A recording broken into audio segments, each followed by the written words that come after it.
صدیق اکبر نے آزاد کیا، آزاد کروا کے نبی کے غلاموں میں لا کر کھڑا کر دیا۔ حضور نے بلال کو حکم دیا، بلال کعبے کی چھت پہ کھڑا ہو جا، آزاد کر۔ حضرت بلال کہتے ہیں یا رسول اللہ میری آواز بلند ہے، میں نیچے ہو کر بھی اگر آزان دوں تو میری آواز چوکوں میں، چوراہوں میں، گلی کوچوں میں، فضاؤں میں جائے گی۔ بلال کہتے ہیں یا رسول اللہ کعبے کی چھت پہ کھڑا ہونا یا نیچے کھڑا ہو کر اذان دے دو۔ رسول اللہ نے فرمایا نہیں نہیں بلال، ذرا کعبے کی چھت پہ کھڑا ہو کے اذان دے تاکہ زمانے کو پتہ چل جائے دنیا غلاموں کو نیچے کرتی ہے، محمد غلاموں کو اونچا کرنے آیا۔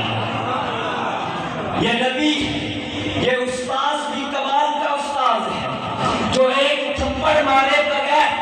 عبداللہ بن عباس جیسا مفسر قرآن تیار کرتا ہے، سچائی کا درس دیتا ہے، صدیق اکبر بنا دیتا ہے، ادب کا درس دیتا ہے، فروغ اعظم بنا دیتا ہے، سخاوت کی نگاہ اٹھاتا ہے، عثمان غنی بنا دیتا ہے، جرأت و بہادری میں علی شیر خدا بنا دیتا ہے۔ پھر میں کیوں نہ کہوں جو بھی آیا ہے محفل میں سرکار کی، جو بھی آیا ہے محفل میں سرکار کی حاضری مل گئی اس کو دربار کی، کوئی صدیق و فاروق و اسوہ ہوا، کسی کو نبی نے علی کر دیا۔ یہ نبی کے تذکرے، کوئی یوں بولا،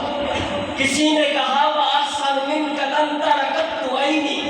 وَأَجْمَلَ مِنْكَ لَمْ تَلِدِ النِّسَاءُ خُلِقْتَ مُبَرَّأً مِنْ كُلِّ عَيْبٍ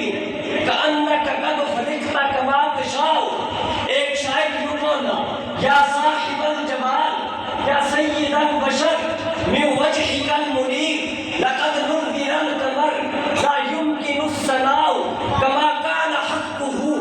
بعد از خدا بزرگ تو ہی قصہ مختصر۔ پیر میرا نشاہ نے کہا مکھ چند بدر شاشانی ہے، متھے چمکی لاٹ نورانی ہے، مکھ بدر شاشانی ہے، متھے چمکی لاٹ نورانی ہے، کالی زلف تے اکھ مستانی ہے، مخمور اکی ہے مدبریاں، اس صورت نو میں جان آکھا، جان آکھا کہ جانے جہان آکھا، سچ آکھا میں رب دی شان آکھا، جس شان شانہ سب بنیا۔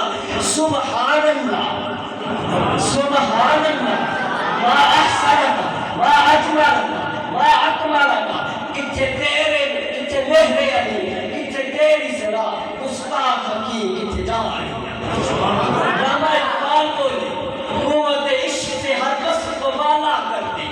داہم اس میں محمد سے اجالا کر دے، کہ محمد سے وفا دورے تو ہم تیرے ہیں، یہ جہاں چیز ہے کیا لوح قلم تیرے ہے۔ یہ نبی کے تذکرے ہیں، انہی تذکروں کو آگے بڑھانے کے لیے ہماری تقریب کے مہمان خصوصی مسرور کن آواز، مسرور کن چہرہ، بہترین شخصیت کے مالک، پاکستان کے اس موجودہ حالات میں بھی چہرے پہ مسکراہٹ لیے بیٹھے ہوئے حضرت قاری حافظ ثنا خان مصطفیٰ حافظ ظہیر احمد فروغی صاحب سے میں ملتمس ہوں کہ وہ اپنی بہترین آواز میں آپ کے سامنے کلام پیش کریں۔ جناب حافظ ظہیر احمد فروغی صاحب۔